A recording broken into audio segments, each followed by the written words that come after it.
Hello everybody and welcome back to my channel. All right, today is time for another Q&A. If you are new here, my name is Caira. I make videos all about Chicago, apartments, downtown living, Trader Joe's. It's a wonderful time, but I am also a leasing agent in Chicago. So I help people find their dream apartments in the city. You get to work with me at absolutely no cost. It does not cost anything to work with a leasing agent. The way that it works is wherever you decide to live, whether it's a house, building, I can show you anything. The owner or landlord pays us a set amount and you guys never pay anything. So super cool, but it also gives it so that way I have a lot of knowledge about living in the city, moving in the city, rentals in the city. And so I put up a question box on my Instagram and asked you guys what are all of your questions that you have for living in Chicago and moving to the city. And today I am here to answer them. I've done a couple of these videos before. I have a whole playlist on like moving to Chicago Q&As, but this is the most updated one. It is currently July of 2021. So some of the stuff in some of my previous videos might be a little bit outdated, but here we are.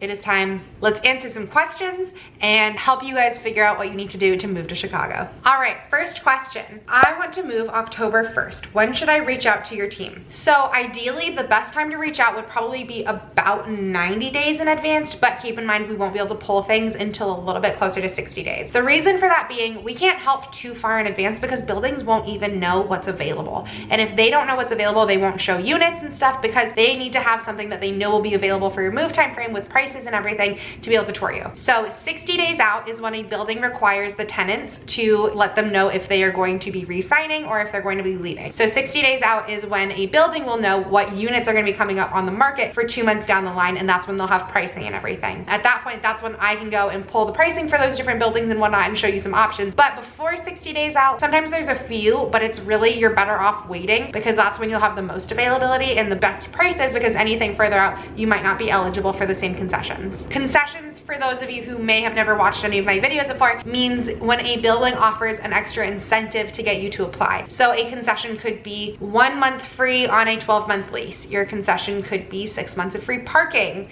I've seen concessions go from everything from no concession or 2 weeks free on a 12-month lease to 3 months free on a 12-month lease. It totally depends on what the current market is, what's going on in the city at that time, what the availability is in buildings, and what everyone's occupancy rates are and stuff. But those concessions usually will only be offered when the move time frame is a little bit closer, which is why 60 days is really that sweet spot. But you can reach out to us 90 days so we have all of your info ready to get everything rolling, and then at 60 days we'll be able to send you some options. So like, for example, for an October 1st move in, August 1st would be the ideal time to reach out. Oh, these are some of these questions are funny. Okay, next question I want to answer. This is kind of a twosome. First is how to maneuver the L/CTA and how to get around on the bus and train, what lines to use for what, etc. So the best thing that you're going to want to do on this one is get a couple apps. The first being the transit app. This is a green app. I'll pop it up on the screen. This one is really great because when you put in where you are and where your destination is, it will show you all of the different ways that you could get there, whether it's the train, the bus, riding a bike, using a Lyft bike, using an e-bike, riding in a Lyft, riding in an Uber, driving, and walking.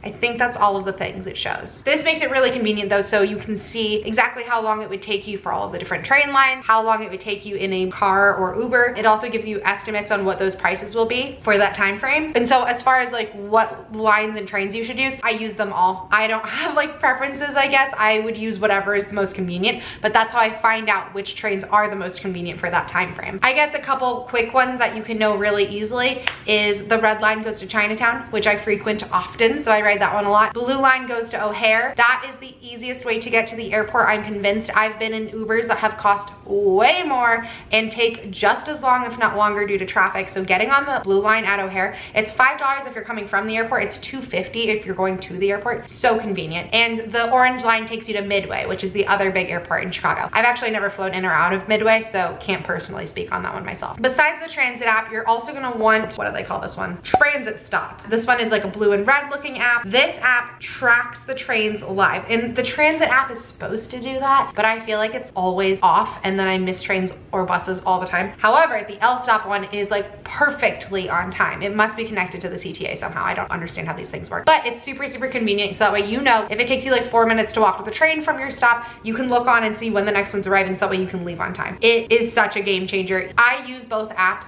all the time. I highly, highly recommend them both. The trains and the buses are super, super easy. You just get a Venture card. You can also have the Venture card on Apple Pay, so on your Apple Watch, on your iPhone, and you just boop it on there. But the trains and buses are really, really reasonably priced. It's the best transit that I've seen in any city in the state, and it's $2.50 to ride anywhere. I'm pretty sure the bus is actually only $2.25. And then if you need to transfer, or if you're just going somewhere else within the hour, it's only 25 cents more, which is thebomb.com. The other night, for example, I went to a comedy show, $2.50 up there. I was there for an hour and a half, rode back. It was 25 cents for my trip back. It cost me $2.75 round trip for me to get up to Lakeview and back to my apartment. You can't beat that. No Uber will ever be that cheap. Parking would not have been that cheap. All right, next question. This is kind of a good question, but I don't think I have all of the answers for it. Everything you need to do in the first few weeks, setting up your Venture card, city sticker for the car. Those are two really good ones right there. If you are gonna have a car in the city, you're gonna need to get a city sticker. I can't talk too much about this just because I don't have a car in the city, so I don't really know, but it's something that you have to register, I believe, with the DMV, so that way you say that your car is allowed to park in Chicago and you're able to do like the city permitted parking, something like that. Look up city stickers if you're gonna be living in Chicago, but you will need one,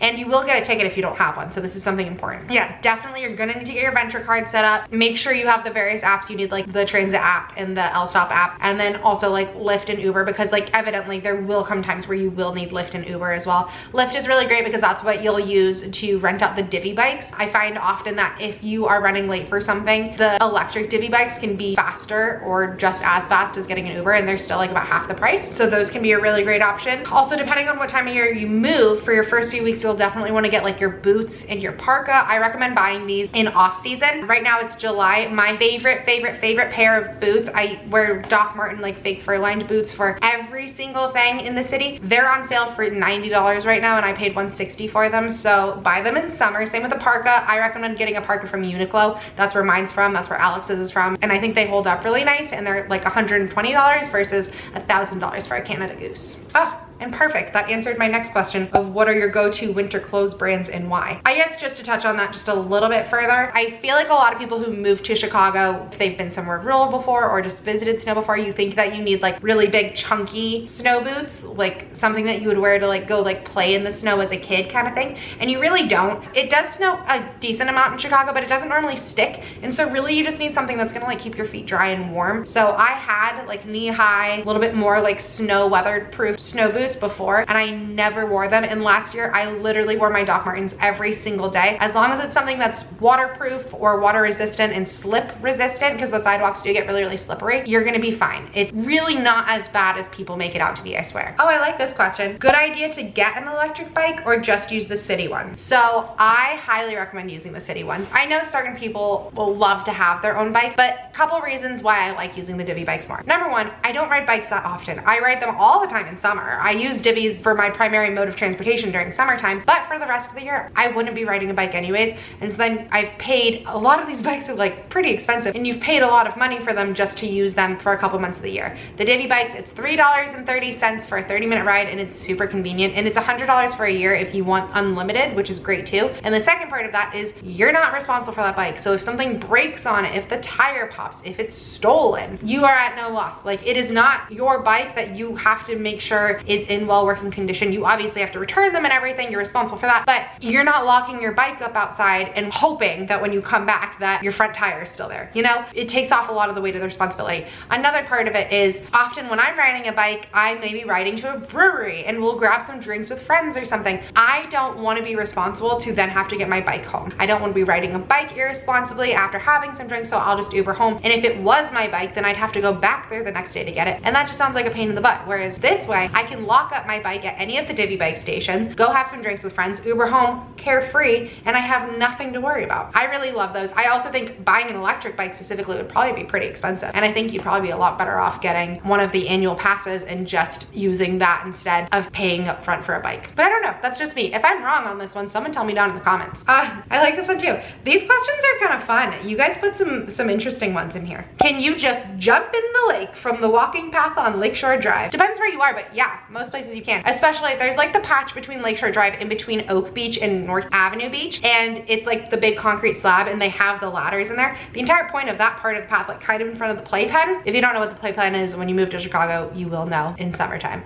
chat. But that whole path where it's like the concrete block, that's designed there for swimming. Like the purpose is for people to be able to jump off, swim. People do laps and stuff. I see people in there with like their swim caps in the morning, and then there's the ladders for you to climb out. One of the coolest things about Chicago to me is the lake in general, and there's only one building that is on the eastern side of Lakeshore Drive. Besides that, all 18 miles of stretch of the lake has been saved so that way no building can be right on the lake and take up that real estate, so that way no part of it is allowed to be private. For that 18 miles of the Lakeshore Drive like walking path and stretch, everything's public, and so it's made for the people, which I think is really, really cool and makes it so much more accessible. And so all the time in summer, it's just roller skates, walkers, bikers, all up and down the path, people with dogs like enjoying it, being outside. I think it's the most beautiful thing, and I think it's just such a unique thing that Chicago has that I absolutely love. People swim all the time in it. You see people bring their boats out. Such a cool, unique Chicago thing. I think I'm also really impressed by it because I grew up in California, and there's beaches in California, obviously, but there's a lot of places where the real estate right on the beach is all privately owned, and so you're not able to enjoy a lot of that beautiful land and landscape. And here they've made it all public so everybody gets to enjoy it, which I think is really cool. All right, this question is pretty simple. Is the 3 times income to rent ratio before or after tax? So if you don't know what they're talking about, most buildings are going to require that when you get an apartment, your income is going to have to be 3 times the monthly rent to be able to prove that you can pay for your apartment. That 3 times is gonna be your gross. So that will be before taxes, for your 401k, before anything that gets pulled out. It's gonna be off of your gross income, is that 3 times. So for example, if you're looking at a studio and it's $2,000 a month, or maybe it's a 1-bedroom and it's $2,000 a month, the type of apartment does not matter, just the price. If you're living in somewhere that's $2,000 a month, you need to be making $6,000 a month gross. So before taxes, before 401ks, before your health insurance, before anything gets pulled out, $6,000 a month. That's what a building is going to look at for you to be able to get the apartment and financially qualify on your own. If you are living in that apartment with somebody else, then it is what it is based off of between the two of you. So if one person makes $3,000 a month, the other person also makes $3,000 a month. It doesn't have to be 50-50. It could be that one person makes $5,000 a month and the other person makes $1,000. But whatever it is, combined, the tenants in that unit who are on the lease and paying for the apartment have to make 3 times the month's rent. Some buildings do 2, some buildings do 2.5. I am starting to see that 3 times is the most common. All right, we will do one more question on this one and then I'm gonna wrap it. Okay, I actually really like this one. This person asked for the best gym or gyms. Totally depends on what you're going for. I highly recommend using ClassPass. I have a code. I don't have a code because I've worked with them. I just have a code because like anyone who's ever used ClassPass gets a code, but I'll put my code down below and you get like $30 for free or something. I've used ClassPass for a while in the city, and I think it's a really, really cool way to get to know different gyms and areas and workout classes and all sorts of things. Some that I just want to throw out there that are my personal favorites are Studio 3. Like, it's just a cult favorite in Chicago. Their facilities are beautiful. Their instructors are great. I am truly obsessed with Andrea, who teaches cycle class, and like now I'm a brat and I only want to take her classes. But they also do hot yoga, and they do classes called Torch, which is very similar to like an Orange Theory Fitness. A lot of people also really like going to Orange Theory Fitness in Chicago though. And so Studio 3 is a really, really cool option. Besides Studio 3, I also really like Ritual Hot Yoga. That's like a really, really cool hot yoga studio where like it's really dark and your breath goes to the beat. I don't know how to describe it, but it's really cool and I recommend trying it out. There's also Soul Cycle. There is Shadow Box. There's also Row House, which is a rowing class. But also, if you are someone who you really care about your gym, make that a priority when you're looking for your apartment. If your budget is able to get you into an amenity building, some buildings have like a decent gym. Some buildings have a killer gym. Like, I have seen some cool gyms in buildings that have literally everything you would need and more, to the point that you really don't need a gym membership. My entire first year here, before the pandemic, my building was offering amazing workout classes, like 3 of them a day, every single day. And I was able to work out there all the time and it was fantastic. Things are a little bit different since the pandemic, so who knows how that'll continue developing in the future. But if that's something that's really important to you, talk to your leasing agent, because if you want to look up a cool gym in a building, look up Nema. It's just, I die.